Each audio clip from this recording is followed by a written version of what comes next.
Bel Air, 1955 Bel Air. 174. Chevy. Auto Body Free Tow 119. I always wanted one of these. 174. You guys are set with it. Old school truck.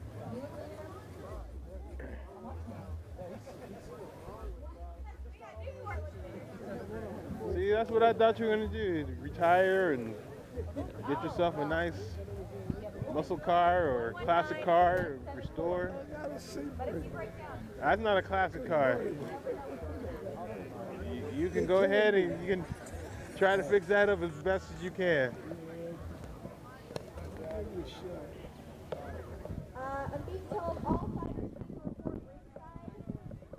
I remember when they first came out with this car, I almost bought one. What, the Prowler? Yeah, I almost bought one. I think they stopped making them. Oh yeah, I think they stopped making them in '99.